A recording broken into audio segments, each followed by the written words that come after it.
I'm Bob Dickie, and welcome to another episode of Taking the Leap podcast. My guest today is Richard Haykel, or as his friends call him, Richie.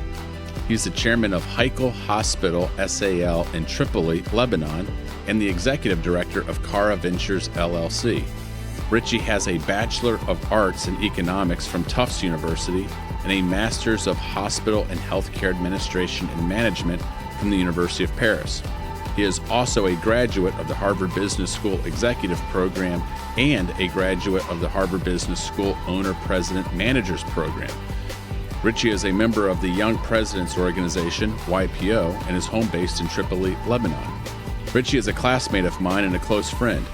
He's a man that lives life passionately, loves his friends and family deeply, and has an insatiable desire to learn and grow as a human being. He's also one of the most kind and generous souls I've ever met. I know you're going to enjoy this conversation, so let's jump right in. Well, Richie, thank you for taking time to be with us today. I know you're dialing in from Lebanon, halfway across the world, and there may be some technical difficulties from time to time as we have this conversation, but we're hopeful that everything is going to continue to work well. But we know you are a very busy man, running many businesses and doing very important things there in the Middle East. I appreciate you taking time to be with us today. Bob, thank you for the opportunity. First, it's both a privilege and an honor to be with you on the podcast. I've served with you before at Harvard, and you've always been an exemplary leader, somebody we love to take as a higher example and follow. So thank you for giving me that honor and that privilege. Oh, thank you for those kind words. I tell you, anytime I get together with you, whether it's in Boston or other places around the world where we may have met with YPO events, anytime we've had a chance to sit down and talk over dinner, I've always been fascinated by your insight and perspective of what's going on in the world. I mean, even though you are a proud member of Lebanon and live there in Lebanon, you travel all over the world, you're a global citizen. And I've always really appreciated your perspective. And one of the things that I feel that we don't get here in the West is a lot of great reporting on really what's going on in the Middle East. And I'd love to take this opportunity for you to share with our listeners, and we have a global audience, but just your perspective and insights of what's happening. There's been so much that's going on in the news right now. But I think for us to get a really good insight, maybe we need to travel back in time, back to October of 2019. There was a really important revolution that took place. I believe it's called the WhatsApp revolution. How did that set the stage for everything that's happening right now? Can you give us a little context or what you saw? Great question. Thank you for the question. You have to understand, Lebanon has always been at the crossroads between East and West. It's one of the few countries that has a multi-sectarian mix. We have Christians, Muslims, and at a certain time we had a lot of Jews. Sadly, that's changed as of late. But since it always had that multi-ethnic, multi-sectarian mix, it's always played a role much bigger than its geography. It's a small country. It's 10,000 square kilometers. It's nothing major. But there's no civilization in the Middle East that hasn't passed through Lebanon with its armies and not left a mark. And there's a place when you come to visit, I'll take you to it, where all the armies would put how many soldiers passed by and how long they stayed for. The Syrians were occupying Lebanon until around 2005 when they had to leave. Sadly, Lebanon's always been ruled by feudal warlords. Now, these feudal warlords have always had different excuses and different parties and different types of labels to give themselves, but basically they've been profiting from the system that's existed. Lebanese are very culturally rich, and their education goes back all the way to the 18th century and 17th century. We had colleges and universities all the way back then. And so that's why whenever you go anywhere around the world, you'll find the Lebanese in a university or in a hospital or in any sort of high position in most of the countries. The first Chinese person to be given residency was the doctor of Mao Zedong, was a Lebanese doctor. Wow. I mean, just to give you scale, the guy who invented the American Express card was Lebanese. The guy who invented the Swatch was Lebanese. As of late, Carlos Ghosn, who was the CEO of three Fortune 500 companies was Lebanese. The Debari, the guy who invented the Jarvik card, was Lebanese. It's amazing how rich we are culturally. And what happens is that this country was always living off of the remittances that were coming from that diaspora that had developed and that had taken on leadership.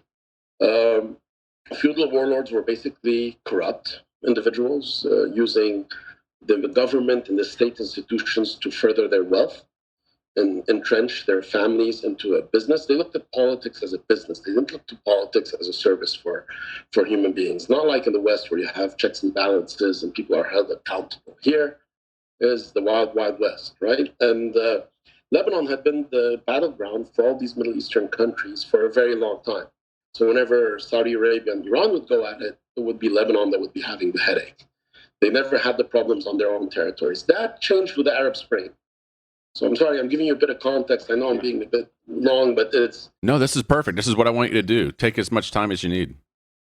No, it's a bit complicated. There are multi-layers. There are sectarian layers, there are regional layers, there are ethnic layers, and there are superpowers and fuel and energy, and it just gets very complicated. And then you had Israel in 1948, which didn't make it any simpler for everybody that's involved. So basically what happened is that as of the spring of the Arab Spring, these countries started having movements. And I think it's no coincidence that you had that go on with the internet. The internet with the information flowing freely and quickly to everybody's handheld, phone became a huge tool, and it opened up the eyes to many people to how life is in the West. And so you had these autocratic kleptocracies, dictatorships that always never represented the people by suffrage and vote. The votes were always rigged. You had people who voted with 99.9% of the vote. And so all of a sudden, these people figured out that there's a better life somewhere. And you had the advent of the Arab Spring. Sadly, the Arab Spring was hijacked by, these regimes are entrenched and they've been there for hundreds, if not thousands of years. And they have their ways of manipulating the outcome. So in Lebanon in 2019, when the government placed the WhatsApp tax of, I think it was the equivalent of $6 at the time, there was a very big revolution. Everybody went to the streets, irrelevant of their sect or their ethnicity or their party allegiance. And that was a big shock to the establishment, which had ruled Lebanon. Just so I understand that they put a tax on the use of WhatsApp. This was a free service that was free to them up to that point, but then it was like, hey, we're going to charge you $6 a month, and that's a substantial fee, right? And this is the number one form of communication. I mean, even this morning when you and I were coordinating for this podcast, you and I were using WhatsApp. So this is, but here in the United States, there's a lot of people who might not use this on a regular basis, but I mean, assume this is this is email, text message, phone call, video call, all rolled in one. This is the number one form of communication. Am I correct? You're absolutely right. This is the number one form of communication worldwide. In the States, you guys have many different bundles that you get from your providers. So you have FaceTime and you have other types of communications. But if you go outside of America, WhatsApp is basically the go-to application for everything and anything that has to do. You make groups with the families, you send pictures, you send videos, you call, you text, you message, you send files, PDFs, et cetera, et cetera. Perhaps in China they have WeChat, they have other types of apps. But so they came and they said one of the sectors that the Lebanese government was milking for fresh dollars was the communication sector. It was one of their honeypots, and they saw that if they increased the income on that honeypot, that they would be able to, further kick the can down the road from an economic meltdown. And when the revolution happened, because of the $6 tax, the whole financial sector melted down. The banks are closed. I mean, they're actually open, but they act as exchanges, as cambios, as a place where you can go and get dollars for euros or dollars for different currencies. I can send you money like a Venmo style from one exchange to another using the banks. But banks, as we know them, financial institutions that lend money to the private sector and to the people and the depositors in order to buy houses, cars, etc., just imploded from one night to the other. Wow. And that led the Lebanese government to default on its Euro bonds, on its Euro bond obligations. So we're talking about roughly, we had $170 billion worth of deposits in the banks. the central bank came up and said all they have left is 33.3 billion. There's no way that they can, honor their obligations towards the West, whether it's to the Euro bonds or to the, treasury bonds that were issued by the central bank. Mm-hmm. The central bank imploded. And so you have a country that's today basically run on the cash accounting basis. There's no such thing as a financial sector as you know it. If you want to transfer, if I need to transfer you $100, I need to actually take a physical $100 bill, put it in the bank, and they will transfer it to you via OMT, Western Union, or whatever that kind of, or to your bank account, if the correspondent bank, which is in America, accepts to do it. So that's one huge issue. The other big issue that happened is this happened just before the pandemic, the COVID pandemic. And then we got the COVID pandemic, and you can imagine what it wreaked in terms of economic havoc on the country as well. Can I pause right there just so people understand how this financial crisis is impacting people on the streets? I mean, as of this morning, when I was doing some research and just looking at the latest news articles that were coming out about Beirut or Tripoli or various places there within Lebanon, there was an Irish Times article that had been written and got some coverage within the EU, and it was quoting it. And so I'd like for you to tell me if this is accurate. But upwards of 80% of the population now in Lebanon is in poverty. There've been run on banks. This was written within the last couple of weeks.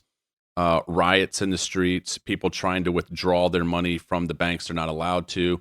So these are images that a lot of times people don't see, especially here within the United States. You don't have these types of images of downtown Chicago or New York or LA run on banks, but this is how it's impacting the population there in a very, very negative way, right? It's making it very difficult for the average person to be able to live and conduct business and to just be able to do life. So everything they mentioned in the article is absolutely correct. I'll give you a few slight examples. So if you had your life savings, let's say $100,000 that were saved up in the bank from your life earnings, you had retired, mm-hmm. You would go to the bank and the bank would say, well, I'll give you $200 a month.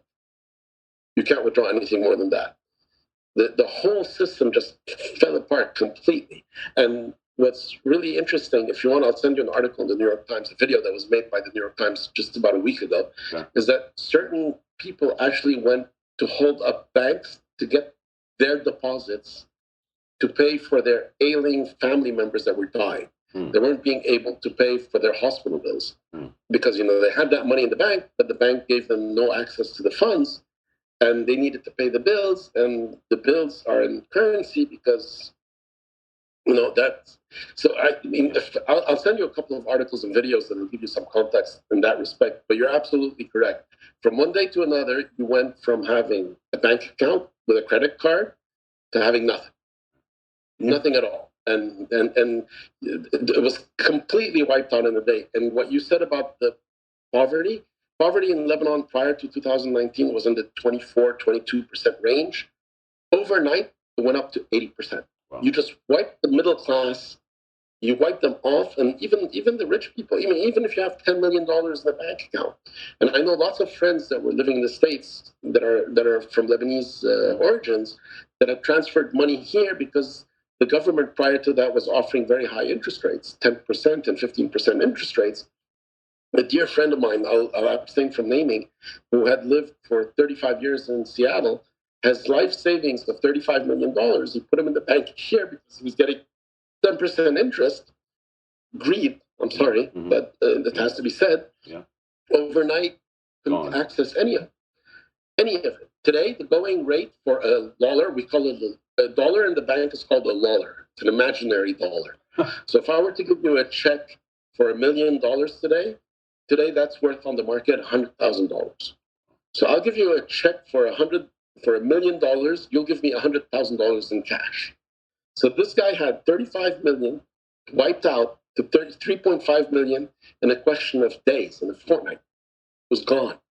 And not only was it gone, he has no access to it. He can't do anything to it. He has to go to the black market and exchange a check for cash, and then he has to see how he has to figure getting the cash out of the country because, today with all the international laws and all the money laundering and terrorism money, it's really hard to move that kind of money around. And it's really sad because Lebanon was, one of the few countries that had a very powerful middle class. And you can see the middle class has completely been obliterated. And that has caused direct impact of that is a brain drain. Right? Lebanese are very adaptable. My cousin lives in Tennessee. I'm going to go work at the gas station in Tennessee. I'm going to send my child to work in Dubai because my sister, who's married to I don't know who, moved to Dubai or Australia or Canada. And what you see lately is that the qualified people are leaving, and what we're left with are the people that are not qualified or don't have the skill sets to really manage. But there's also another part to this that, Bob, I think you'd be interested in, is that Hezbollah, which is basically a proxy, Iranian proxy in the area, and a very efficient one, also thrives when it becomes a cash economy because there's no traceability. And all of a sudden, now cash is flowing left, right, and center, and that for them is a godsend because they can do whatever they need to do without having any traceability. So I'll give you a small example. Fuel was being smuggled into Lebanon after 2019. The government tried to use some of that $33 billion of depositors' money, it's theft, to subsidize the cost of energy because the energy prices were skyrocketing.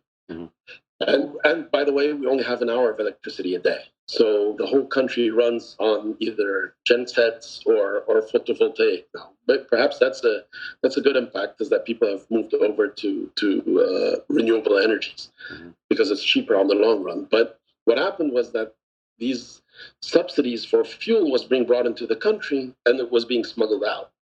And since it's a cash economy, there's no way you can control who did you sell 10,000 liters of fuel to and where they sold it.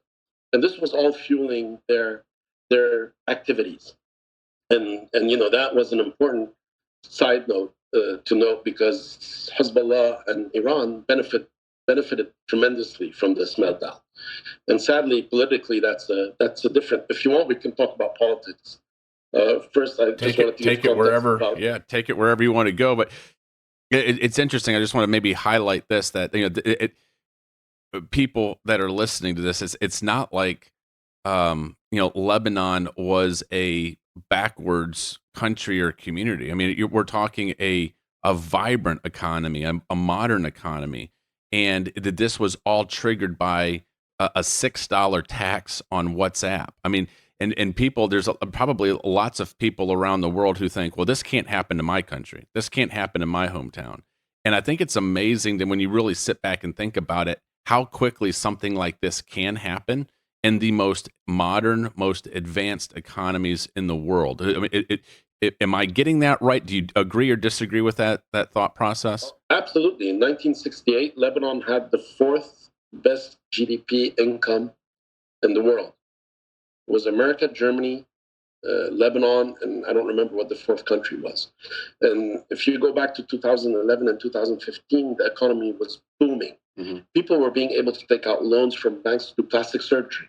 I mean, it was just like capitalism at its best.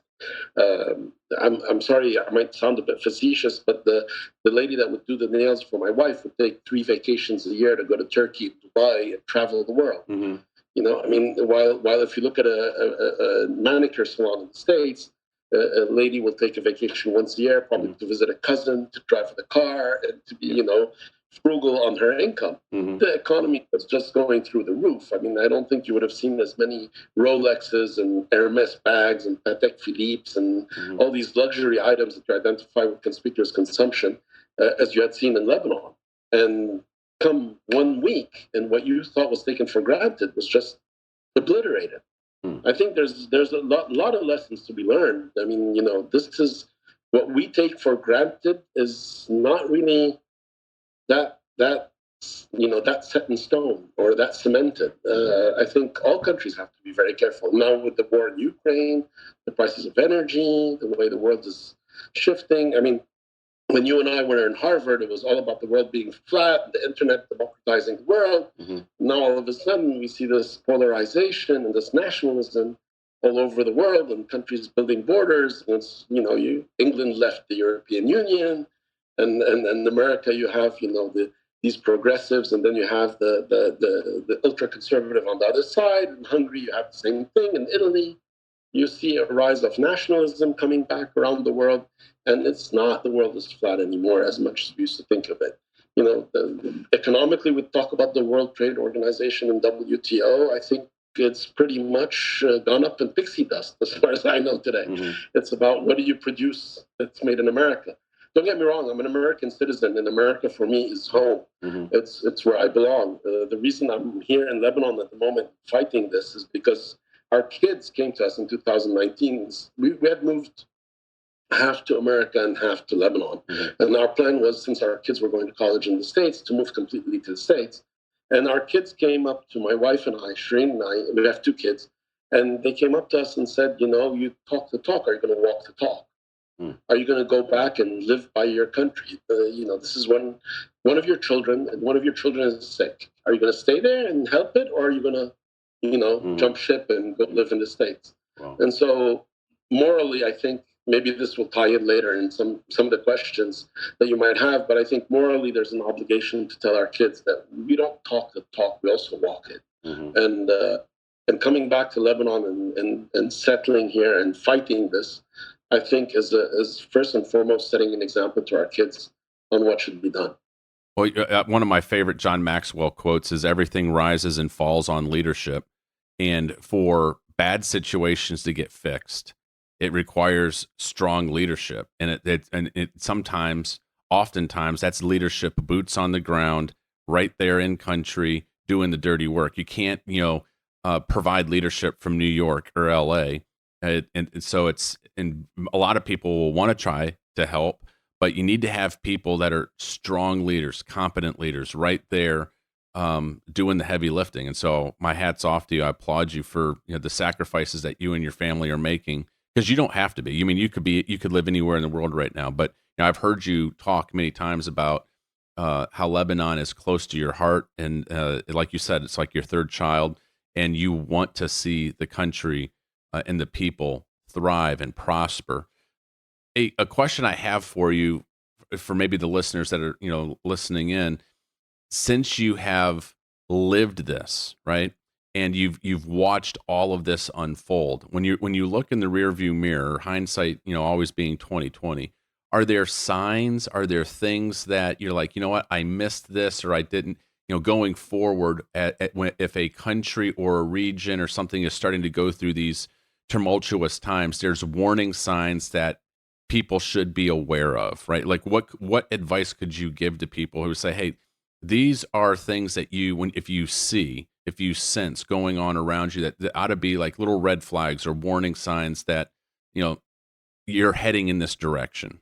Do you have any of those? Yeah, I do actually. And it's funny you say that, because I see a lot of similarities between what happened in Lebanon previously and what's happening in the States today.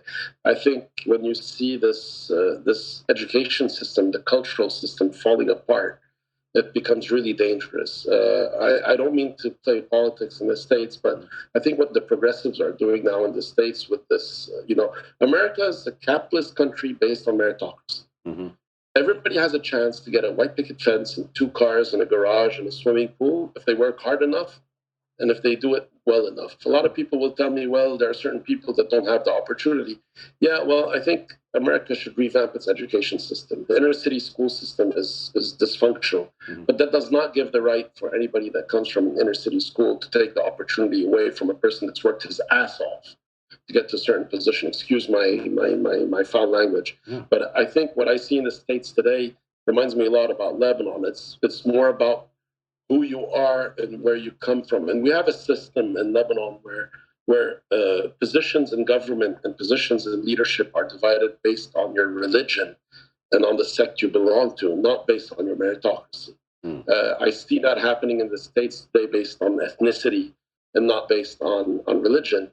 But that's not the right way to go. Leadership, like you said, is earned, and that's earned by hard work and by proof of merit. Mm-hmm. It's not because you're Bob Dickie from Tennessee and there's no person from Tennessee that's in the Army that you have to be the admiral of the Army. It's whether you deserve to be the admiral of the army. Sorry if I don't, again, I don't know if I'm going to get a lot of heat from this podcast from people that are going to think, but when I see, universities, I see our professors suffering because a person belongs to a certain category, becomes the president of the university, but has 0 publications. And these people have been working their ass off to publish for 20, 30 years with the dream that they might be a viable candidate for that position, just wiped out. We saw that in Lebanon. It was basically, who did you know to get the position? It seems like in the States now it's where do you come from to get that position? And we're losing the right in the States to have the freedom of speech. If I say something that's politically incorrect, all of a sudden I'm canceled. I mean, that's America. What are you talking about? America is the place where I can get up on the rooftop and say whatever the hell I want. The reason I wanted to always go there is because I could say, screw President Bush, screw President Clinton, screw Reagan, and I'd be free to say whatever I want, and I wouldn't be held accountable. Now it seems if I say that to a certain people, I might be canceled. And America, nobody was supposed to be canceled. We're all equal, right? It's unalienable rights that we're all given. And so, yes, we saw that in Lebanon in the 2000s and the 90s, and basically we paid the price in 2019. And I see lots of parallels with the States. I'm sorry, I don't mean to offend anyone. You're not gonna offend anybody, buddy. We've had so many people on this podcast talking about the exact same things. I do think that there's an awakening that's happening. In this the cancel culture and some of the things that are going on, I think people's eyes are being opened, and we're having real dialogue and conversations about this now. And before, I think people just kind of kept their heads down and didn't say anything. But the listeners of this podcast, I think by and large agree with your assessment. I think are very concerned. I mean, you take a look at. There's countries all around the world. You have to have a positions of authority, and there are just places where you need competence. And the person that needs to, I want the most competent surgeon doing open heart surgery on me. I don't care if it's a man or a woman. I don't care what religion they are. I don't care what background or orientation they are. I just want the most competent heart surgeon working on me. Just like I want the most competent airline pilot flying my family on vacation, right? It's like I don't care about all these other designations. I just want there's places where you need competence, and that should be first and foremost, not other things. And so, I think we need people to be able to speak out about it, and I think that's happening here within the United States. I think that's what you're arguing and articulating, correct?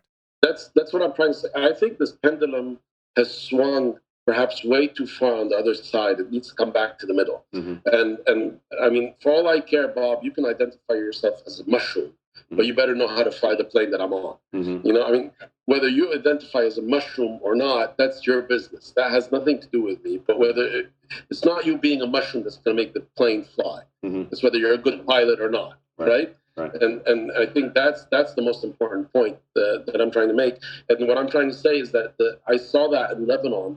It wasn't whether you were a competent pilot or not. It was whether you were the cousin of the minister or from a certain sect, because that sect had to get 4 pilots. And so you had to have 4 Catholics, to have 4 Sunnis, to have 4 Shias.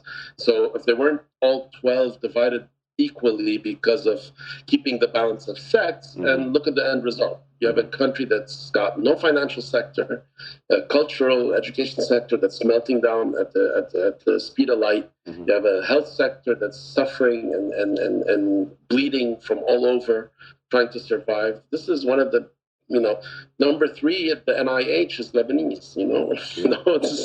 This is, and he graduated from the American University of Beirut 8 years ago. One of my best friends in high school, his family was a Lebanese family that had immigrated to the United States. His grandparents, and they were a very prominent business owners in the Flint area, Lebanese family. And I grew up. I mean, it seemed like every time I turned around, prominent business leaders in the community were from Lebanon. And so Lebanon has this rich heritage of just brilliant brilliant individuals, artisans, artisans, I should say. The culture, right? And like as you said, the diaspora is all over the world, and it's just sad because I know so many like you would want to go back home and live in the home country, but because of all the dysfunction, they're forced to kind of seek asylum and a life someplace else. And that's why I see the parallel with the States. Give me your needy and hungry. And that was the call in the States. You had the opportunity, no matter how poor you were, no matter where you came from. If you went and worked your ass off, you were going to get to wherever position that you were going to get to. Mm-hmm. And now, as of late, I have lots of people that I see and I ask, and they're like, no, we don't want to go to America. We're actually seeing a reverse migration from America. I'm seeing lots of my friends that are moving to tax havens outside of the United States, and they're sick and tired of doing what they're doing. I'll give you an example. We're building a museum here with the Jesuit school mm-hmm. for our national culture and heritage. And the architect was the dean of architecture at Columbia. And in confidence and forum, she quit her job. And she's actually progressive. She's not that conservative. She does not think like you and I perhaps think. Mm-hmm. And I asked her, why did you quit your job? And she said, well, I'm spending 6 to 8 hours with the lawyers on the phone. 6 to 8 hours with the lawyers on the phone on issues of mine, her, him, her, his, and I'm not doing any more architecture. Another dear friend that teaches at Princeton gets called in by certain higher-ups at the school, person that has tenure, and says, why aren't you using pronouns in the class? And the professor says, look, Bob has a name. Put his name, and I'll call him by his name or her name. But I'm not going to make a mistake of calling him a her or a his tomorrow, and they're going to wipe out 30 years of my career that I've been working really hard to produce because I made a mistake because of my I forgot the pronoun that they want. I have no issues. They can choose whatever pronoun they want. Right. And so, again, It's amazing that like a 30-year career can get canceled because of one minor mistake like that. So like we've got the inmates running the asylum where, some person can say, well, they used my wrong pronoun once by accident. It wasn't malicious. It was by accident. All right. That 30-year tenured professor at Princeton who could be the top physicist in the world. All right. You don't get to work here anymore. And you just erased 30, 40 years of hard sweat, tears, and lots of work. And I think America is very simple. America's always been the leading country in the world because of its innovation. Mm-hmm. And if you're going to lose the ability to produce these innovators at these colleges. It's these colleges that were, thanks to grants from the government, that were able to produce, DARPA and all the other agencies that were able to produce these outlying, technologies that are today basically what we use for everyday life, and that gave America its economic advantage and its ability to set the standards for living. If you're going to be not attracting these people on the short term, you might not feel the pain. Mm-hmm. But on the medium term and long term, brace yourselves.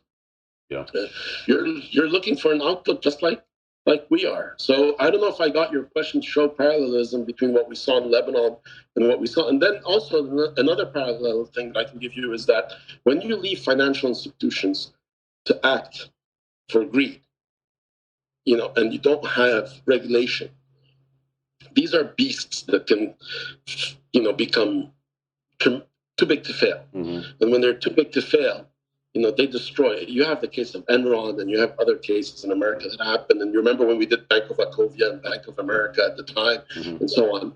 And these can also destroy so much value just for the greed of a couple of CEOs' bonus scheme. Mm-hmm. These need to be regulated in a way that's intelligent.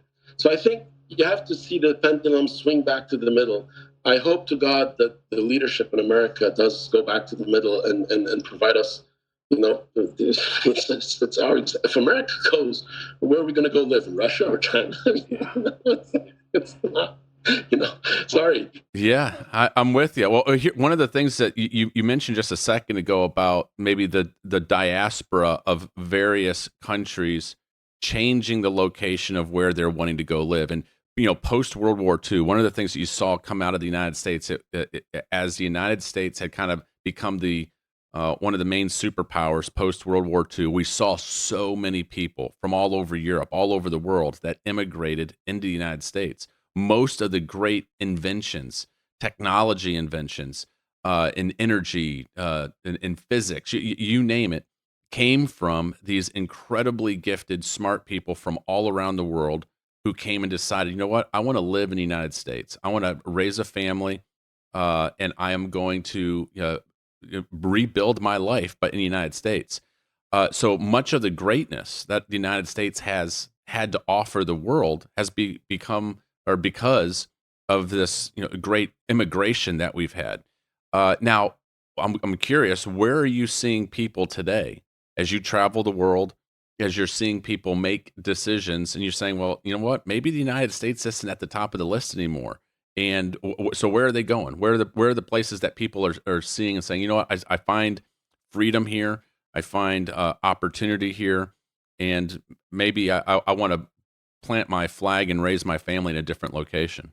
So you see a lot of people going towards Asia because there's a huge opportunity for growth in Asia. The ones that are risk takers are more likely to go to Africa because Africa's got a lot of resources and people have nothing. So the opportunities there for them to build is tremendous. For the people that have wealth, Europe is acting because they're giving them lots of tax breaks. So you have Italy that has $100,000 flat tax rate that has also an exchange program with the IRS in the States where it qualifies. So a lot of people are going there. A lot of people are going to Switzerland also, where there's a flat tax rate on the worldwide income. But that's for the wealthy. The people that are looking for opportunities, they're mostly looking at Asia and Africa as the next El Dorados, where they get their ability to make a ridiculous amount of wealth. Some things that the left says in the States is true. It's not possible to have 2% two people own as much as 50% of what American people own. I mean, there has to be a correction, but I think the correction on the left is much bigger than the correction on the right, because the right still, believes in the opportunity and the land of opportunity. And that has been the other thing that I'd like to tell you, Bob, is that, the dollar, the economy in America, the main reason that this is all being kept together is there's no viable alternative. You're not going to take your money outside of the dollar and put it in renminbi or in rubles, right? Because they're not safe. They're not secure as far as safe havens. So the dollar is staying strong because there's no viable option. You remember the Bitcoin and the tokens and the Doge and all of that. That took a certain amount of hype. But I think it's a question of time that people, and if America is going to keep sanctioning people, people are going to look for viable alternatives to hide their wealth with, and they're going to go to other currencies. The issue is that the other currencies that are viable right now are not viable; they're not safe. But as soon as there's somebody that comes out with some sort of alternative, then there's a danger that's really dangerous to America in that sense. I think Canada, acting as a socialist country, has not been able to be a safe haven for Americans, although I know you and I know a couple of Americans that have moved to Canada, but it's a socialist, it's not a capitalist country, and hence taxation and all kinds of different laws that doesn't make it attractive to U.S. citizens to go there. But if they were to change and adapt, I think there's real danger for America as we know it to keep its leadership. Another thing that I'd like to note is that when because China came to this part of the world, we're part of the Belt Roadway system that they're building. The Lebanese tried to steal them. That's why they ran away. It's not because they didn't find. But there's one note that's really important. The Chinese don't care what kind of political system you belong to. They don't care if you're a dictator or if you're an oligarch or if you're socialist or if you're a capitalist. They want your resources. And they're willing to give you money for them.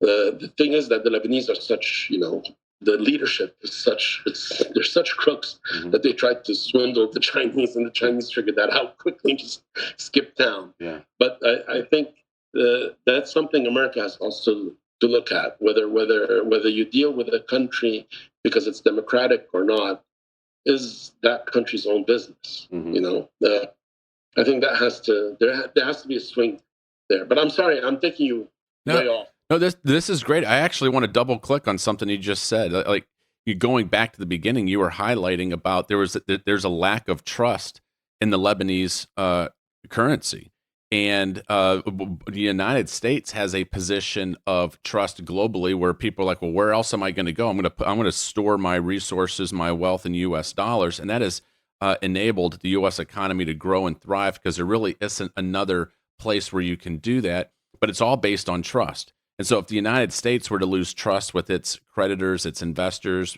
so forth, we could find ourselves in the exact same situation that the Lebanese population is, where it's like, hey, this system no longer works. And I'm wondering if you can give some insight, because it felt like we started to see a little bit of that when Russia invaded Ukraine, and we kicked off that war there. And all of a sudden, the United States came out with the most severe and draconian sanctions that we've ever had. And I think it was a wake up call around the globe. All of a sudden, you started seeing, it wasn't just Russia, but you started seeing France and Australia and other countries starting to say, "Oh my goodness, look at what can happen, and what the United States can play hardball here." And you started seeing countries increase their gold reserves, sell some U.S. Treasuries, reduce some of their holdings. Have you been tracking that? I mean, what insight do you have? Because it felt like there was an inflection point where countries around the globe were trying to maybe minimize exposure to what they had in the United States. Is that an accurate statement? Oh, it's an extremely accurate statement. I think even Saudi Arabia went and did a deal for oil with China, and they accepted to be paid in yuan or renminbi. And I think it's the first transaction of that type that's not going to be based on the U.S. dollar, and that in itself is tremendous. I know lots of individuals in YPO and other that have switched their positions and have come out of the dollar. They want to have a minimal exposure in dollar because they're worried if their country does some sort of mistake that displeases America, that America will sanction them based on their nationality. And if they sanction them, then they freeze their credit cards, the banks freeze their bank accounts, yada yada yada. And what happened now is that they're buying currencies that they think that are much more stable in terms of fluctuation, but not as strong. So many of them are buying Emirati dirhams or Saudi riyals, or these Swiss francs is huge. If you look at how many Swiss franc banknotes are in circulation today as opposed to 10 years ago, it's a very strong indicator that people are taking their money out of the banks, they're stashing it in cash, and they're not putting it in dollars because they're scared shitless that someday, they're going to get a call from the bank and say, "Oh, all your dollar accounts are frozen. You're not allowed to transact in dollars anymore."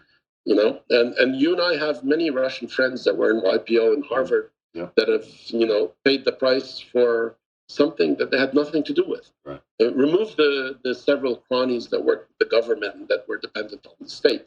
You had many businessmen that had nothing to do with the political system of Putin in Russia, and that are now basically forbidden to travel, can't use credit cards, had their kids stuck in different countries with no cash, with no ability to get to there. So everybody's talking about what's the viable alternative. The issue, like you said, is there hasn't been a currency or a conduit a receptacle that's been safe enough for people to do that big migration. But a lot of people have bought gold, a lot of people are buying diamonds, a lot of people are buying portable wealth, and they're moving away. And many of the mega rich that I know in the States are getting out of the States. They're just sick and tired of the issues. I can give you tons of examples. A friend had restaurants in the South, 120. He was number one franchisee for Taco Bell and Wendy's. And he just went and sold half of his restaurant because he was sick and tired of being treated as an entitled bastard. The guy had gone. Started out with one. What do you call those? The carriages, the vans. He started selling hot dogs in a van. Oh yeah, the street vendors, the food carts. He started out as a food cart guy and he ended up owning 120 restaurants. And he's just sick and tired of the problems that he's having. Mm-hmm. One manager forgot to wake up one day, and he called him to Fridays. He had 40 employees that couldn't work that day because the manager forgot to wake up. He called the guy and gave him a piece of his mind, and the next day he got sued because he was talking to him that way because the guy was from a different type of ethnicity. Mm-hmm. The guy's like, I just need to open my shop. I don't care whether you're white, blue, black, or mushroom, or whatever it is. You just need to open. And he got sued. And he got sued for $600,000. And the guy just decided, this is not worth the headache. Just let me sell this and get the hell out of Dodge. Mm-hmm. And again, it's I think a question of time, and I think the U.S. government's gotta figure out that it's been doing things a bit wrong, and it's need to course correct in order to, and that needs leadership. And leadership, as you I think are an exemplary leader, and thank you for the service that you did for our country as well when you were in the armed services. And I think, leadership is hard work, and it's meritocracy, it's measurable KPIs that can say whether you deserve to be that leader or not. It's not because you're from Tennessee, Bob. Yeah. Sorry. With all respect to Tennessee. Yeah. Sorry. No, it's a great example. I'd like to ask you a question regarding where you see people putting their wealth. And I know this is maybe a little bit down a rabbit trail, but you mentioned Bitcoin.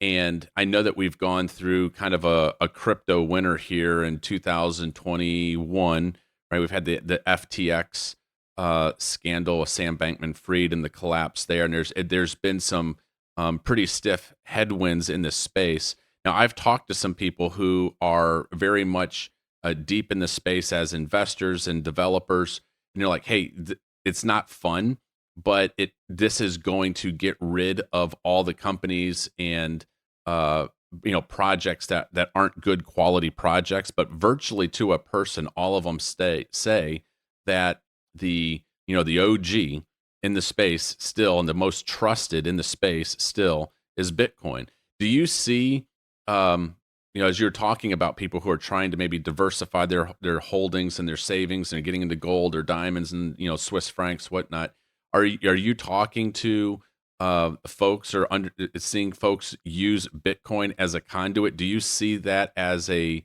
project or a kind of a cryptocurrency that has some strong future possibilities? I think Bitcoin is a viable alternative, but that's mostly for the people that want to stay off the radar. Mm-hmm. But what I see seasoned investors doing is they're going to real estate. Okay. I think real estate has been a viable second option, and as they say, as I think it was I forgot the name of the author, but he said it was beautifully said, is they don't make any more of it. Mm-hmm. Right, so real estate is finite, and it's something that a lot of people are going to because they think it's a safe haven. Bitcoin remains a bit of a quagmire because it's not as transparent as lots of people want it to be. So those established investors will dabble in it, but I don't think they will. You have the old ones out that do that, in and out, but I don't think that the big family offices and the funds and will put a big packet on it. Gotcha. Okay. That's my opinion. But I'm sorry, you wanted to talk about Lebanon and the Middle East. You want me to bring this back? Yes, thank you for doing that. Well, what about, so let's get back to, you talked about the October 19th WhatsApp revolution. Unbelievable that a revolution started over a $6 tax on WhatsApp. It's amazing to see how these revolutions around the world, there's this, the straw that breaks the camel's back. And where it leads. And then, my goodness, so we've got that in 2019, and then 2020 happens. And then you and I were together in Boston just weeks before the pandemic broke out.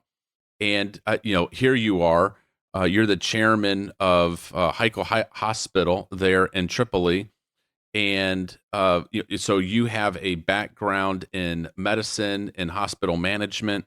I'd really like to get your insight on how the pandemic impacted, your hometown, Lebanon, your business. What changes do you see coming out of it? What did we learn? I mean, there's so much to unpack here, but take it any direction you like to go.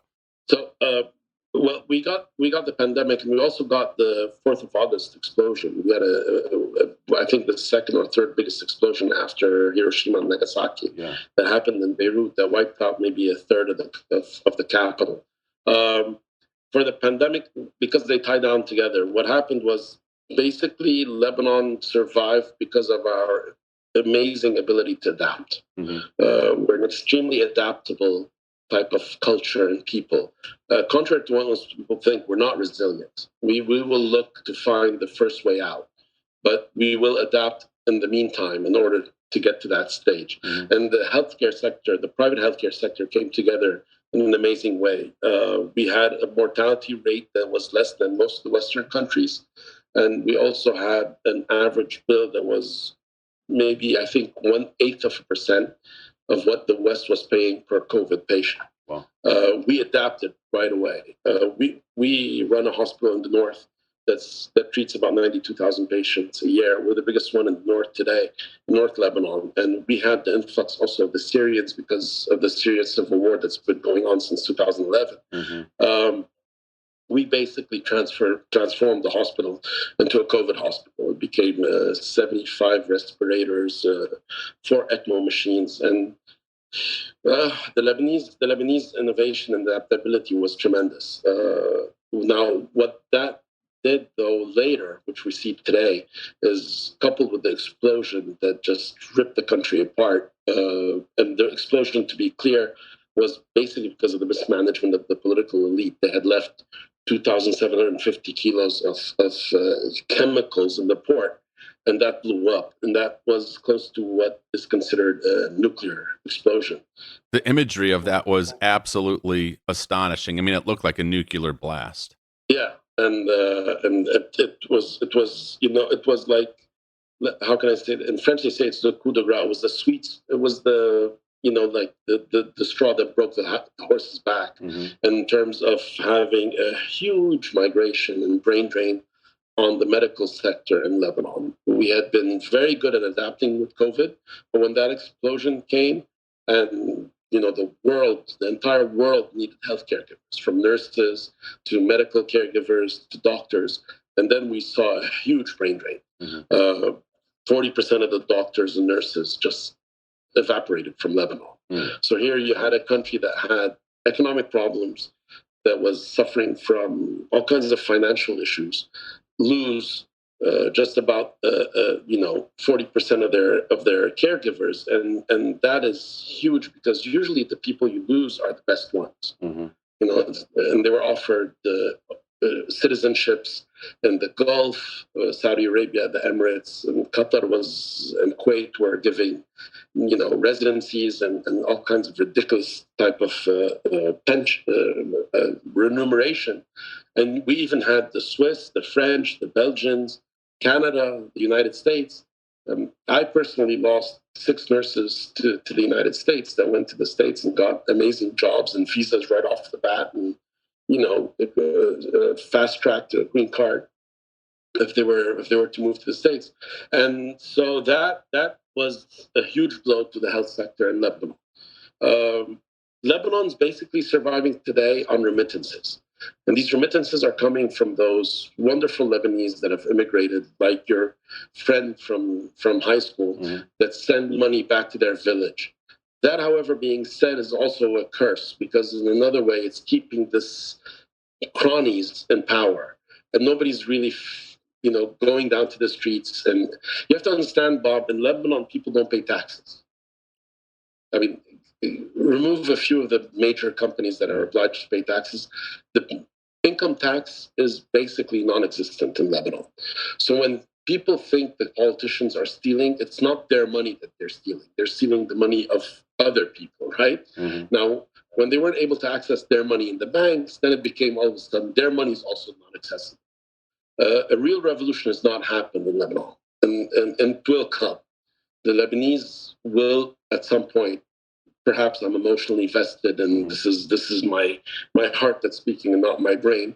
And I think a point will come where we will have a real revolution. And this operating system that's managed by these warlords will just have to go. The only issue is that we have a catalyst, which is this Hezbollah, which is financed by Iran. Some people say they get $120 million a month to finance their activities. That's a sticking point because they have weapons. And, most of the Lebanese people have weapons, but they're not organized as a militia like the Hezbollah is organized. And that has been, and we have to say thank you to America, because the only reason we have the Lebanese army today, LAF, we call them the Lebanese Armed Forces, is because of the financing that's coming through the United States to keep the Lebanese army standing. And that's the only institution in Lebanon today that's standing on its own 2 feet. Wow. And it's really thanks to the American taxpayer that's being financed. They've done a wonderful job on the Hill to keep them propped. And that also has been an advantage, because you remember a few years back we had ISIS and Daesh and Qaeda all over this area. And those people have completely subsided. Now, I'm going to say something that it's not very popular in the States. We have also had, Mohammed bin Salman, the Crown Prince of Saudi Arabia, who's been lately coming to power, and he has abolished political Islam. Political Islam in Saudi Arabia, the birthplace of political Islam, if you like. I mean, not the birthplace, but the place where it was being, nurtured and kept alive was Saudi Arabia. It goes back to American policy with Saudi Arabia to fight Russian occupation of Afghanistan, but that's a different different issue that I wouldn't go to talk about. But what we had is, for the last 50, 60 years, Saudi Arabia was financing political Islam. And all of a sudden we have this young new leader that just, cut the snake's head off and said, political Islam feeds no more. We're not going to use that anymore. We're going to believe in meritocracy. We're going to believe in coexistence. And Saudi Arabia has switched and turned. And it's, it's like having an aircraft carrier turn. So it's a long, heavy turn, but we feel it here. So you start seeing the political Islam diminish. And that, for us as minorities, I'm half Christian, I'm half Jewish, I'm married to a Shireen who's half Alawite, half Sunni. So we've got all the religions in our family. For us, it's a huge sigh of relief to see this regional superpower all of a sudden turn cap and head towards, multiracialism, multi-sectarian acceptance, to throw away this rhetoric of Wahhabism and political Islam. So in the States, I know they have issues with his past and what he's done with Khashoggi, etc. For us, it's a huge sigh of relief. It's actually a slight ray of light at the end of the tunnel to say that minorities can actually have a future in this part of the world. And we're not going to go down that dark tunnel where previously, if you were, radical Islam was taking on like whitefire in the area. And the Lebanese armed forces have done a great job of keeping those people at bay. And it's mostly thanks to the U.S. Army and the funding that comes from the States to the Lebanese army.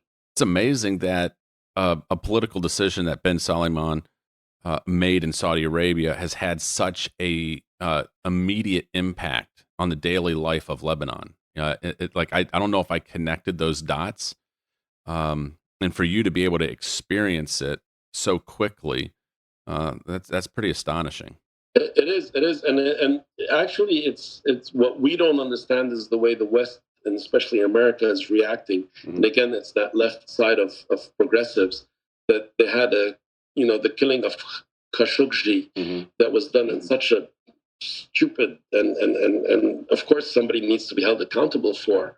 We can't take that one incident and just put it on a pedestal and forget about everything else that's being done. The women are allowed to drive in Saudi Arabia now. They don't need to wear the hijab anymore. Islam is to be practiced in the privacy of your own home or in your own place of worship. If you're Christian, you can function like anybody else. All these liberties that are coming that were unheard of for 70 years. People don't see that in the West. People see Khashoggi.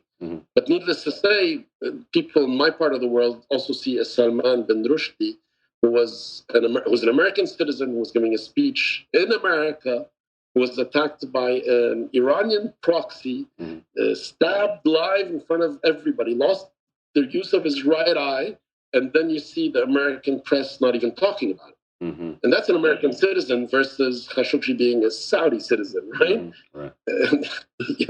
And they forget to say in the West that this was an agent of the intelligence in Saudi Arabia who flipped sides and went to the other side. And if you read a little bit, and I think, Bob, that's definitely a reference, when you have an agent go rogue, you don't deal with them in the nicest of ways. Now, I'm not trying to justify what they did, but, countries do these things. But we don't see that you have 200,000 students in Saudi Arabia right now learning how to be tolerant of other religions when they were being taught a very different kind of firebrand Islam previously, right? So we don't see that that's going to affect Afghanistan, that's going to affect Pakistan in the medium and long term, Egypt, that's going to affect the whole Middle East. And the West, well, let's not forget that he killed this journalist. Right. I mean, seriously? Yeah. Seriously? It's like, this guy is trying to do a real change, and he's trying to build a country with an economy that's not based on resource, and he's completely fought against radical Islam again and political Islam. And for us, he's a hero. And he put all these corrupt individuals that have been dealing with corruption through corruption and crony systems for years. He's actually, for us, a person that most Arab countries will tell you we wish we had an MBS today. Wow. Mohammed bin Salman today, right? If we would have one in Lebanon that would put all these corrupt politicians in jail and shake them down for all the money they stole, we would have a financial crisis. Wow. Right? Yeah. And so, there is a disconnect with American foreign policy in local regional politics, and especially when it comes to the minorities, the Catholics and the Jews. And you can see that with the layman on a daily basis. But just hearing you talk and explain, what you're seeing on the ground there in the Middle East, your perspectives, your insights, it goes to show you that you can't read a headline in the London Times or the Financial Times or the New York papers, Wall Street Journal, New York Times, and assume that the headline is capturing all the nuance, all the various shades of gray of the particular issue. You got to take a much larger aperture and view of the issue at hand, and it's a lot more complex. And it's one of the reasons why I love having conversations with people like you, because you give so many more perspectives and and share the various nuances that many times gets lost in some of those headlines. Yeah, I completely agree, and it's sad that, in the States and with social media today, it's just that title, like you said. And that's what we'll remember. Oh, Bob was drunk one night and he didn't behave well. I mean, you're forgetting about how many years of service and what he's done. And he just had one bad night. Maybe he had a fight with his wife that night. Maybe he had an issue with his best friend. I mean, can't we give each other? I think our tolerance to hear the real story is ridiculous. It's gone. This cancel culture and this social media. Anybody can write anything they want about you without fact checking, without coming back to you and say, "Hey, what happened?" I consider you to be a very dear friend. I might have one day said, "Well, to hell with Bob. Look what he did yesterday." Doesn't mean I don't love Bob. And I might have, it's just I might be having a bad day. Right. And it's sad. It's sad that it's come to this. But the West sadly loves these Disney narratives. It's black and white. Well, no, most of the world is gray, and it's not black and white. This knight is not going to come on a white horse and pick you up and take you. And it's there's no such thing as perfect human beings. We all make mistakes, and the guy made a mistake, and but look at all the good things he's doing. If we put a cantilever scale and would put the good things, the bad things, perhaps the good things outweigh the bad things, and we should listen to their side of the story. We should have some empathy as well. Well, we had Dr. Sajan Gohil on the podcast. He is a professor at the London School of Economics. He's an expert in Middle East politics and specifically terrorism. And he was concerned. He shared a couple of his concerns about the quick withdrawal of the United States after disastrous episodes in Iraq, Afghanistan, and various things like that. And maybe he was trying to make some predictions of where he sees the Middle East going, and especially since there's been this pivot in the West towards the Europe and the war in Ukraine, and then of course saber rattling and what's going on in the South China Sea. Are you able to give some insight or maybe projections or predictions of what you think might be transpiring in the years to come? Do you get a sense of a direction? I know it's a very complicated and nuanced topic, but it sounds like you've got your finger on the pulse and you're seeing some positive changes. Are you more positive or less positive about the future? Well, I think the whole area is with the certain regional superpowers right now acting. I think I'm in this dark period that we're in.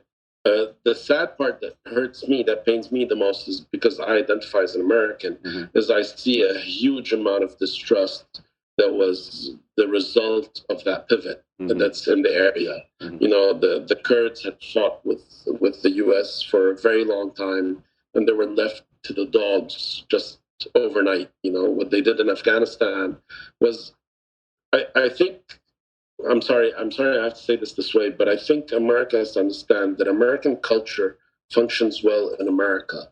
But when it comes to countries like Afghanistan or Saudi Arabia, they have their culture and they have their way of thinking. And when you want to try and influence them, you got to understand their perspective as well. You can't come with a gung-ho type of attitude. And sadly, the amount of treasure and blood that was spent from comrades of yours and of mine in this part of the world from U.S. soldiers is so high, and we have nothing to show for it. I mean, look at what we left behind in Iraq. Look at what we left behind in Afghanistan.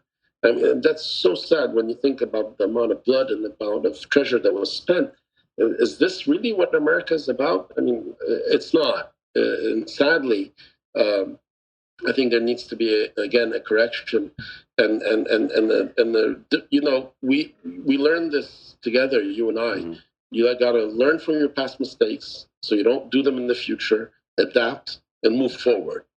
And the sad thing is, when it comes to American foreign policy in the region, it's like the repeat of the same thing over and over and over again, instead of just learning from past mistakes.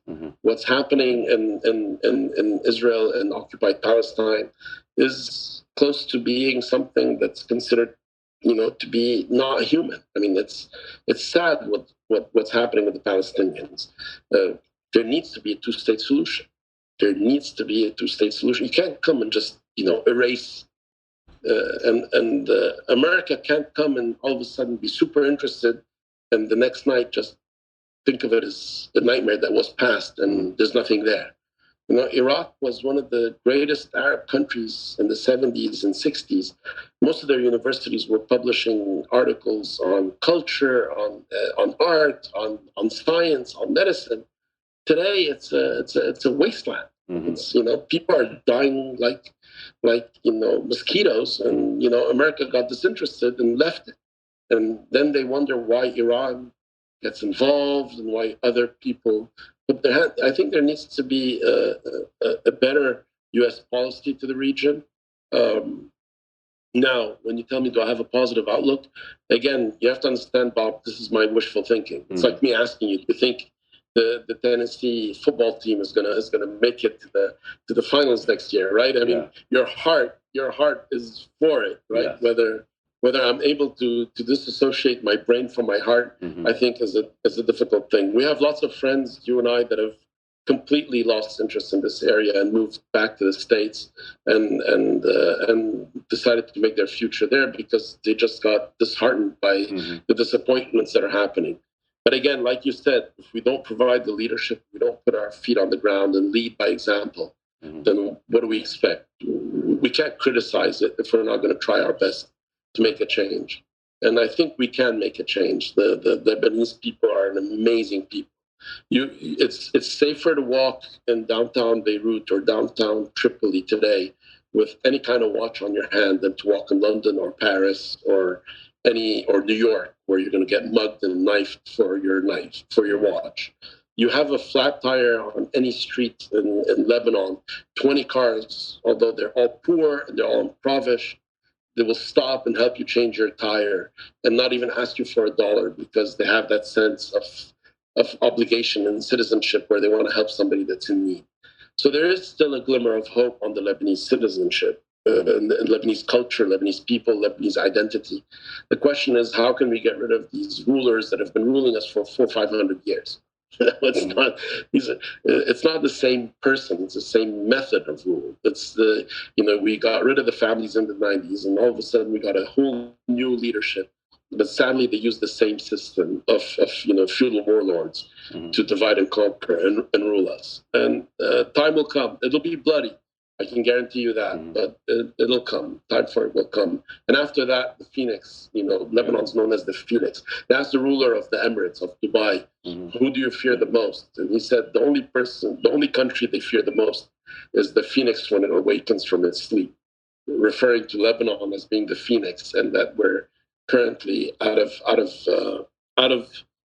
sight and out of mind because we're too busy with our idiotic differences. And again, I need to reiterate the similarities and the parallelism. Although in Lebanon it's based on religion, in America it's being based on gender and different things.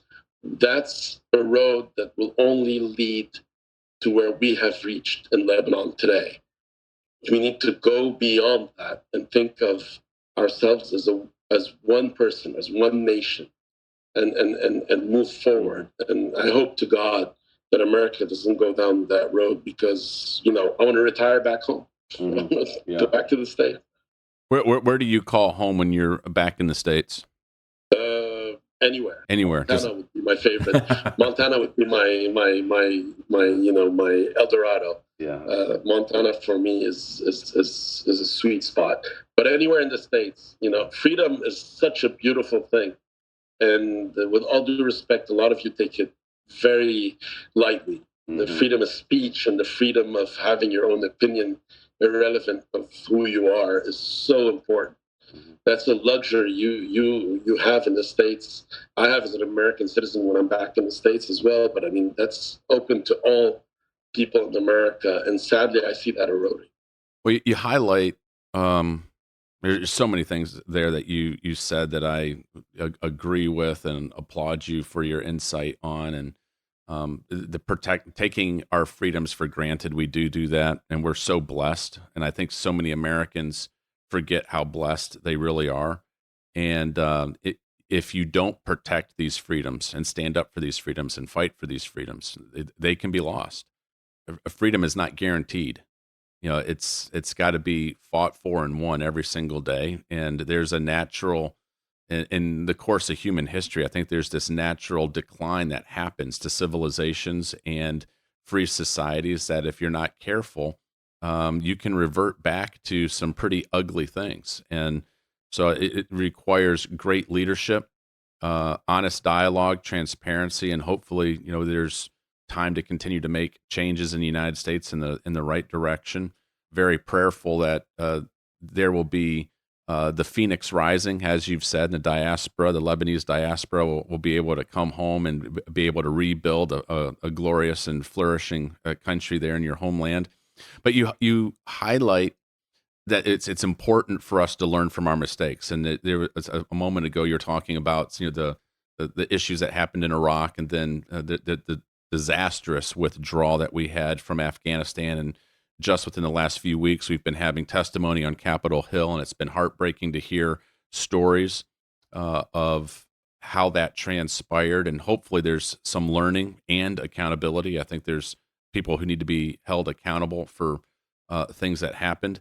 Um, I'm curious, you as a medical professional, the whole COVID pandemic had to have been an environment where, I mean, there was so little that we knew at the beginning of it. We know so much more now, as now that we're on the tail end of it. Do you feel that what are the learning experiences that you've had? How do you feel that we as a global population are better prepared, or are we making changes for future pandemics? How will our response be similar or different? Is there anything interesting that you feel like we've learned, coming through this, and changes that we've made for the better? I could talk for hours about this, but I think the highlight would be we don't value our caregivers, nurses. We don't value them as much as we should. They're at the bottom, if not the third quartile at the bottom of what they should be making. Mm-hmm. I think nurses should be treated as heroes much more and valued much more than what we do either in Lebanon or in the West. Mm-hmm. I think nurses are not given their right place in society, whether it comes to prestige or whether it comes to income. And I think we don't encourage enough our kids to do that. It's such a noble job to give. I mean, your life is dependent on a nurse. With all due respect to doctors, my dad was a doctor, and the doctor sees the patient for a quarter of an hour a day. It's the nurse that takes care of you when you're sick. Yeah. And I think if you have a trench, and that's foot soldier that's in that trench, that's your line of defense. And I think the pandemic should have taught us that we should value nurses and give them much more place in our society on all levels, whether they be financial or social, or I just don't know how to say this. Mm-hmm. These are the Florence Nightingales. I mean, mm-hmm. These are the God forbidden for me saying this, but these are the gods that save your lives. Mm-hmm. Mm-hmm. And we treat them with such impunity and disdain. We don't give them enough credit. Mm-hmm. And I think our societies should do a hell of a job and giving them much more of a place. Sorry, I'm repeating. There are lots of other things that we learn about the virus, from the virus as well. We should change the way we build hospitals. We should have a lot more primary health clinics. We should have much more education with people to understand medicine and not to take it so lightly. Mm-hmm. Education is extremely important. I think socially we should explain to schools and teachers and students how to comport themselves, how to deal with each other and respect each other much more in order to avoid the spreading of all these viruses and diseases. Then again, I could talk for hours, but I think that would summarize it for me. Well, I know we're coming up on the end of our time here. I want to be respectful of your time, and I've got a busy schedule ahead of you. Actually, you're closing out your day, if I'm not mistaken. You're quite a bit ahead of us here in the United States. I would like to get your insight on, I've been fascinated with the amount of time and resources you have personally put into your continued education. I mean, you've got an incredible educational background already, but as a member in the YPO community, not only have you just recently, I was honored to be there and watch you graduate the Harvard Business School executive program. You're a graduate of their OPM, the Owner President program, I believe class of 49. And I know that you participate in advanced educational seminars all around the world.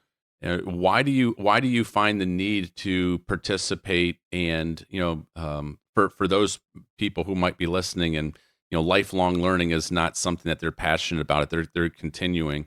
I'd love for them to be inspired and hear some of your reasoning on why you're plugging in and continuing to learn and grow the way that you do. I come from a school of thought first of all, Bob's being very modest. He is by far also one of the most dedicated self-education people that I know. I think he does perhaps more than me in developing and educating himself. I come from a school of thought that says you're your worst enemy. I think the worst enemy for a human being is himself. And I think it's extremely important to keep up to date with what has been, and at the best schools. Again, Stanford, Harvard, London Business School, LSE. YPO has been a great vehicle to giving us access to all these superb educational platforms. And I think for you to continue on developing yourself is for you to continuing on bettering yourself as a human being. There's no such thing as a person that knows everything. There's a person that I come again from a school of thought that I think I know nothing, and I need to keep on learning in order to become a better human being. I mean, 10 years ago, who would have heard of empathy? Not many people would have heard of empathy. We had a great professor, you and I, that taught us how to be thankful to the people you love the most. Professor Gosh, you remember that class when we went in and he said, you're all CEOs and you're all KPI everything in your life, in your business, but none of you KPI your lives. He told us that, an average male lives till 77, an average female lives till 83. And he calculated how many weeks he has left and he put it up on the dashboard. And he says, why don't you KPI what you have left? I think education makes you a better human being altogether. Your loved ones are usually the people that you love the most, and in my case, are the hardest on. And I think education is like an alarm that sort of reminds me day in and day out that maybe we should give much more effort to our loved ones, our family, our wife, our kids, our brothers and sisters. And maybe we struggle with that because I'm speaking for myself. I say we in a broad sense. I struggle with that the most. And when I go to do the education, it's sort of a reminder that we have to be better human beings for ourselves and for our loved ones. And it brings me back, it anchors me back to understand that no matter how successful you are, you're still got to have your feet on the ground. And success is not measured by wealth, but by accomplishments, but it's measured by the relationships that you have. I think it was a Harvard study that went over 75 years that several professors did, and found that human beings are better with the relationships they have. And, education is imperative in that sense.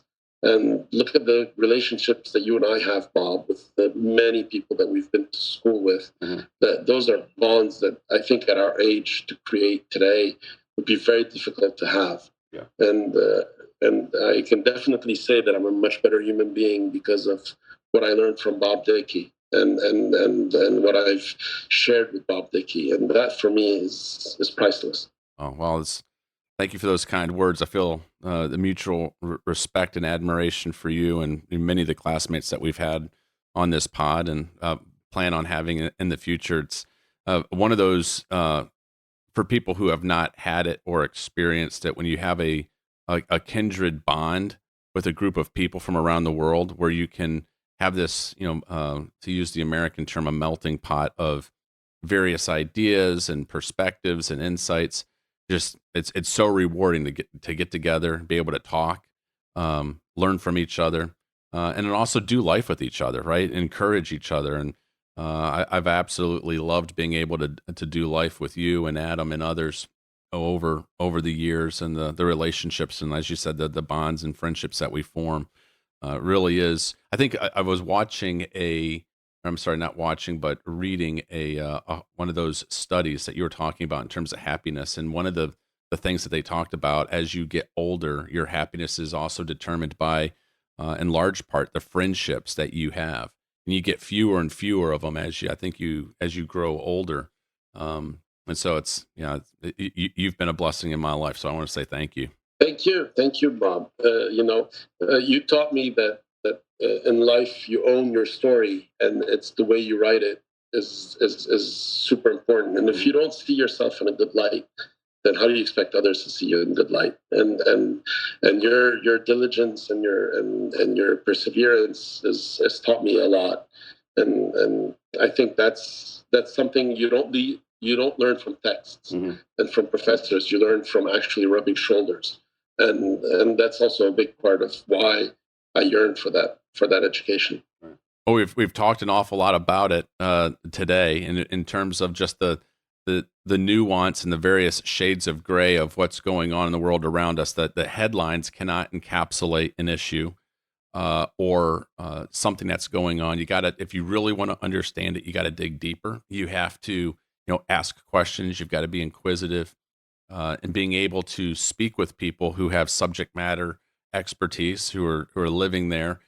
Gives you so much more wisdom and context of what's going on in the world around us. So I'm hopeful that people in this podcast will be doing that with folks in their life, and I appreciate you taking the time to give context of what you see, what you're experiencing on the ground. And we didn't even scratch the surface of the various things that we could have talked about the Middle East, about Lebanon. But there's so much wealth of information that you've been able to share today. One of the final two questions that I ask a lot of our guests is, what are some of the books maybe that you've read within the last year that have been impactful for you, or you found really helpful or enjoyable? Do you have any great recommendations of books for listeners? Yeah, I've been reading quite a bit, but the book that I keep going back to is Outliers. It's a book written by Malcolm Gladwell. And I think the problem with alpha leaders is that we work a lot on our flair and our instinct. With time and experience, you develop this sixth sense of understanding things. And he goes into the science of it. And it's a book that I'm reading lately that sort of also sort of grounds me and says, there's a very interesting science behind this, and it's true. We should count on your flair and on your sixth sense, but be careful, because when you do that 5% or 4% mistakes and your flair is wrong, the mistake is huge. And so that's something I've been reading, and I've been reading a lot from a professor that we had together, Ranjay Gulati, who speaks about the VUCA management style and how to create scrums and adaptability, especially in a country where you have no electricity, no finance, no customs, we've turned into smugglers. We're basically smuggling life-saving drugs to keep patients alive lately. So that's also been a go-to, his teachings and have been a go-to lately. And there remains the great Boris Groysberg, which, comes out with his, every couple of months comes out with an article on HR and culture. And for me, it's sad to say this in this terms, but it's biblical for me. Everything that Boris sort of brings down is biblical. And lately he's been, writing a lot about relationships between fathers and daughters and passing on the torch, and also on whether do we need to have all these college graduates running these key positions. If not, why not look at the technical aspect and look at developing people? I mean, he said, coming back to what you said earlier, he says, do you want a Harvard graduate flying the plane, or do you want a licensed pilot flying the plane? So that's also, he just came out with an article that's superb. And one of the podcasts that I go to, two of the podcasts that I go to is Bob Dickie's podcast is one of them. And the other one is a podcast called After Hours that has Professor Mahir Desai and Guy and Young Mi Moon, often the professors that we had at Harvard. They have a weekly podcast. And I think that's been, a small piece of heaven in this whirlwind of a place we live to listen to. Your podcast and their podcasts have been amazing. I absolutely love their podcast. It's so rich and full of great content. And I know the article that you're talking about with Boris Groysberg, one of our professors, and really gets into the credentialism that we have, and that I found his insights so important, especially as you have higher education costs just continuing to rise so much faster than inflation. And that there's, we don't want to price out great people in the economy who have incredible skill sets. They may not have a 4-year degree, but they've gone through different other training skills and trades and so forth. And so I found that article extremely fascinating. But boy, great recommendations there. I love that book, Outliers. I have it. I've read it. I'll go back and review it again.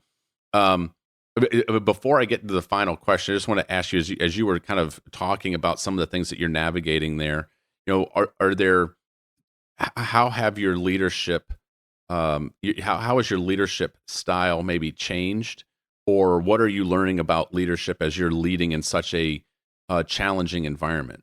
I know there's a lot of leaders that will listen to this podcast from around the world, and very few of them will have the type of challenging environment where you're trying to lead in. And I'm just curious if you've got words of wisdom or things that you've learned about leadership over the last couple of years.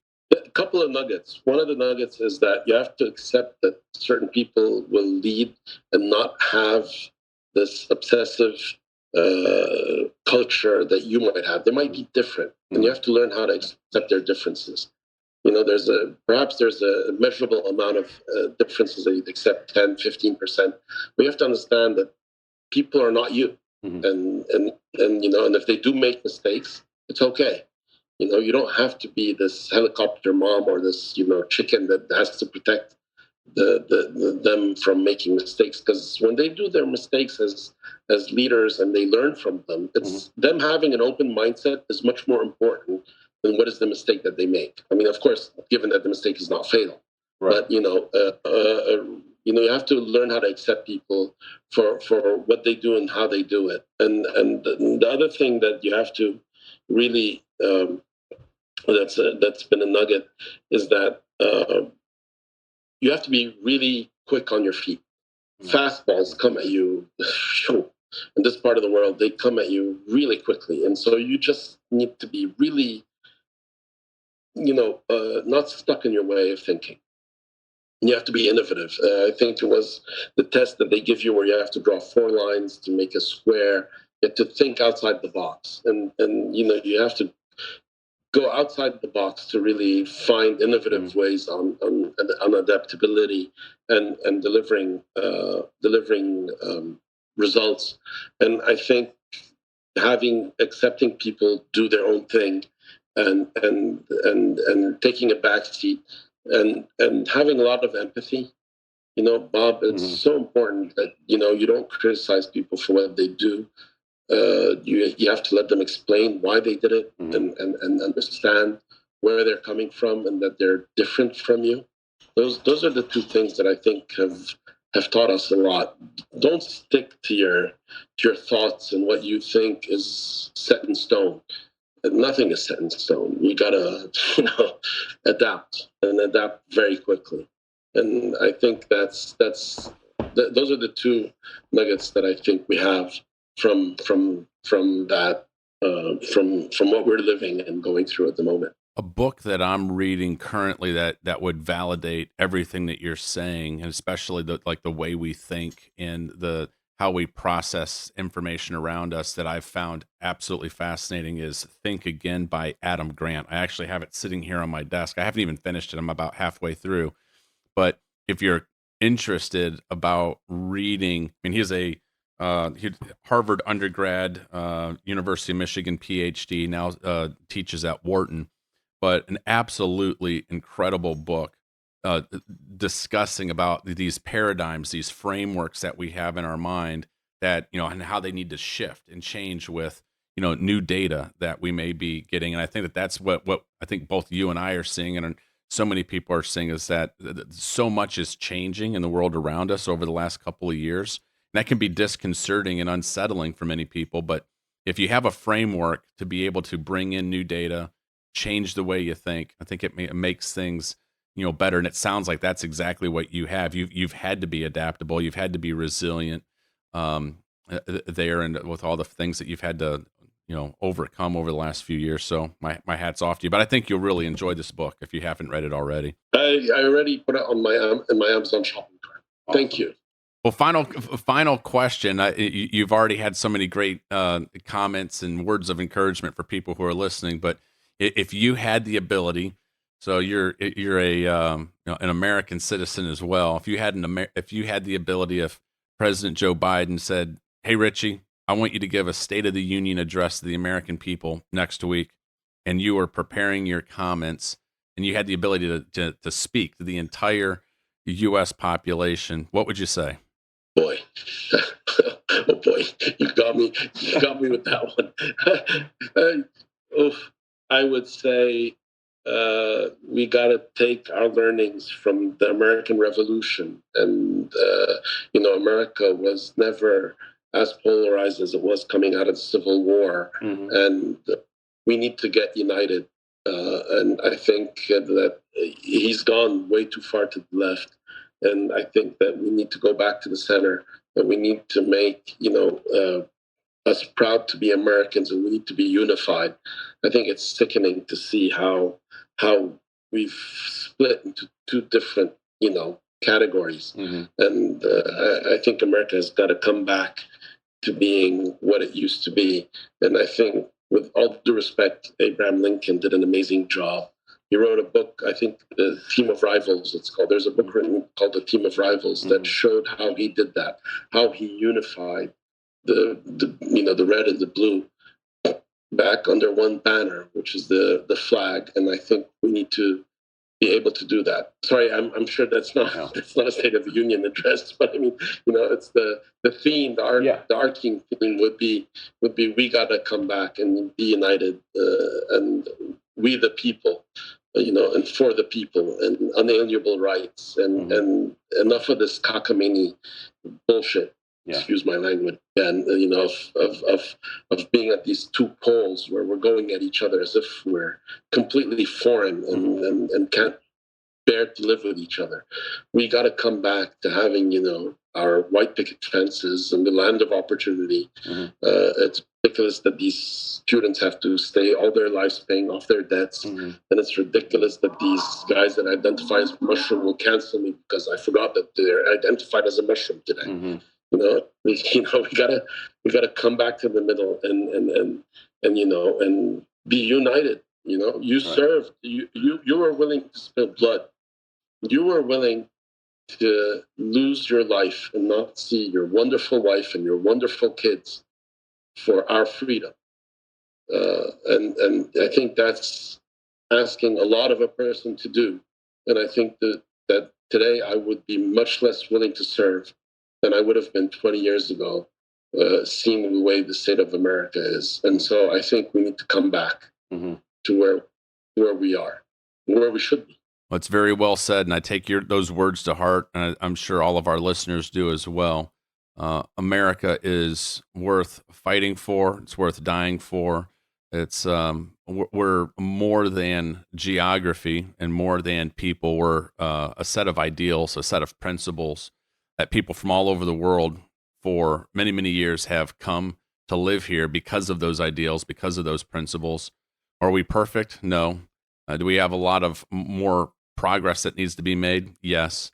But people like you, Richie, who have every opportunity to go any place on the planet to live and raise a family, when you left your homeland and decided you wanted to, become a citizen someplace else, you chose America, and you have dual citizenship, but you are American at heart. And your perspective, your insights, your warnings, you've given us some warning about, hey, this is what I've seen happen in other locations. We don't want this to happen in the United States. I think people need to listen, take it to heart, and then do just like you've done. You're a leader that leads by example, boots on the ground, and you could put yourself in a place where it was very peaceful, very serene, anywhere in the world, but you've chosen to go back to your home country because you care for and love the people and you want to make it a better place. And so as a friend, I always will say, I respect you. I've watched you as a father. I've watched you as a business leader. I know what you're doing there in country to make the world a better place. And I greatly appreciate you and respect you. And I so thank you for your time and your words of wisdom and encouragement this afternoon. Thank you, Bob. And, as we say all the way, thank you. And I look forward to, sharing hot dogs and burgers on the 4th of July with you.